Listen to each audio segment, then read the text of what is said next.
Oke, jadi hari ini nggak tahu kenapa gue pengen aja upload video.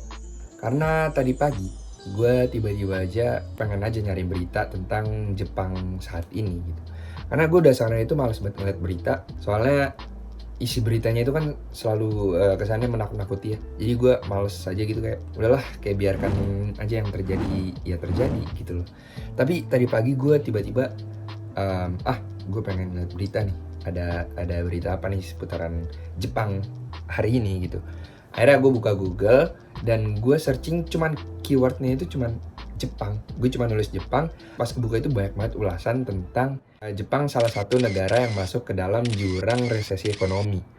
Nah, gue sebagai orang yang awam tentang perekonomian, ya gue nggak paham dong. Akhirnya gue cari tentang apa itu resesi ekonomi. Akhirnya pas gue cari, kesimpulannya adalah resesi ekonomi itu suatu penurunan ekonomi yang signifikan banget lah, pokoknya gitu lah. Dilihat dari mana? Dilihat dari angka pengangguran atau banyaknya hutang gitu kan. Dan ada juga banyak banget faktor yang menyebabkan resesi ekonomi ini. Salah satunya yang paling berdampak besar bagi kita itu ya sekarang karena pandemi corona ini. Nah, poin yang pengen gue sampaikan pada video kali ini, sebenarnya gue kan sebagai salah satu mahasiswa dari Indonesia yang sedang belajar di Jepang.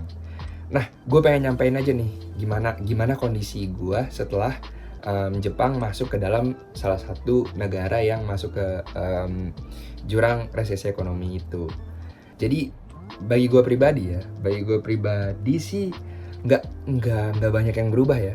Maksudnya malah gue nggak merasakan adanya perubahan yang signifikan banget di bidang ekonomi gue pribadi ya.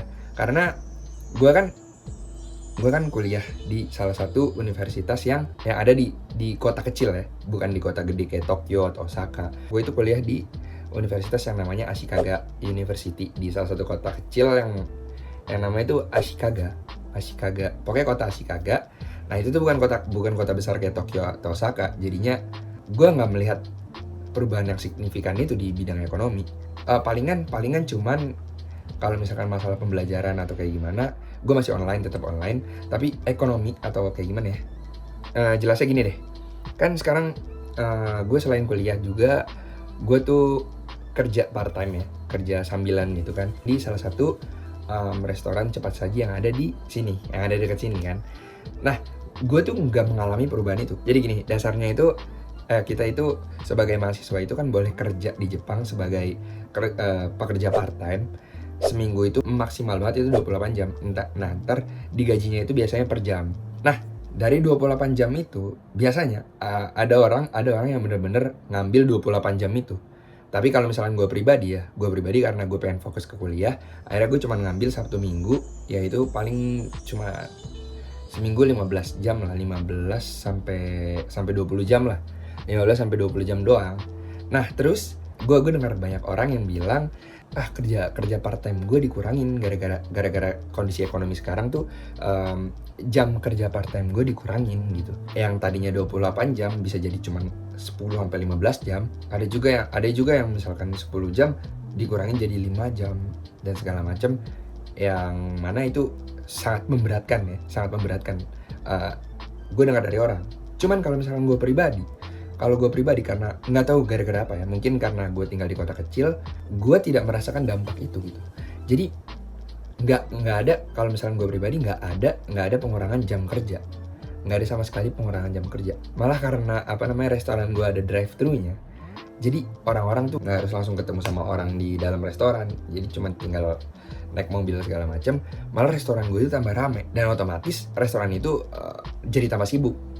Karena jadi tambah sibuk, nah jam kita itu malah ditambah sama kepala tokonya. Kadang gue ditanya sama kepala toko gue, bisa nggak kerja di hari biasa? Nah, akhirnya karena gue lihat emang bener-bener sibuk banget ya, kalau misalnya gue lagi senggang ya gue sempetin kerja ya, buat hitung-hitung nambah inilah duit jajan juga kan. Nah, terus apalagi ya, nah, jadi gitulah intinya. Gue nggak merasakan dampak yang signifikan dari berita-berita tentang Jepang yang mengalami penurunan ekonomi gitu loh. Bahkan buat kalian yang nggak tahu nih ya, pemerintah Jepang itu ngasih ke setiap individu, ke setiap orang-orang itu waktu itu 100.000 yen karena masalah corona ini kan. Pemerintah Jepang ini takutnya orang-orang pada hilang, pada nggak bisa kerja, pada ntar nggak punya uang. Akhirnya setiap orang ya, benar-benar setiap orangnya itu dikasih 100.000 yen. Kalau misalnya dikursin sekarang kurs yen itu 130, jadi bisa kayak sekitar 13 jutaan itu setiap orang, benar-benar 13 juta secara cuma-cuma. Bukan cuma buat orang Jepang doang, tapi buat orang asing yang punya kartu residence juga dapat. Nah, gue itu salah satu penerimanya. Gue juga salah satu penerimanya. Tadinya itu kan cuma kabar-kabar ya.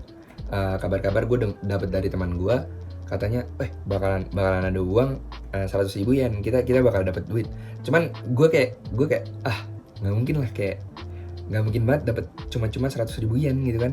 Nah, tapi tiba-tiba ada kayak surat masuk, kayak ada surat gitu, surat di amplopin gitu datang ke rumah gue, dan pendaftaran buat dapetin 100.000 yen itu. Akhirnya gue daftar dan bener aja datang, dan bener aja tiba-tiba di rekening gue itu tuh udah kisi aja 100.000 yen.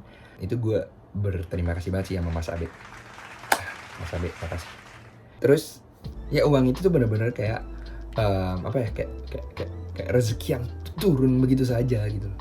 Jadi gue bisa kayak makan lebih enak gitu loh. Kadang kan gue cuma makan kayak cuma nasi sama nugget gitu doang kan. Tapi gara-gara ada uang itu, gue bener-bener bisa kayak makan enak gitu loh. Jadi kayak makan lauk plus sayur. Jadi ada sayurnya. Ya pokoknya ya nambah lah gitulah ya pokoknya kayak gitu. Kondisi gue, salah satu mahasiswa Indonesia yang ada di Jepang saat ini gitu loh. Jadi nggak ada, kalau menurut gue pribadi nggak ada perubahan dari segi ekonomi yang signifikan menurut gue. Tapi nggak tahu ya menurut kalian kayak gimana.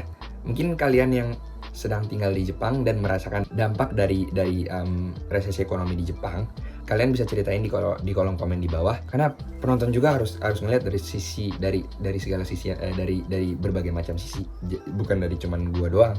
Kalau misalnya dari gua, ya tadi gua nggak menerima dampaknya, cuman pasti ada yang mendapatkan dampak dari hal tersebut gitu. Jadi buat kalian yang mengalaminya, kalian bisa tulis di kolom komen di bawah.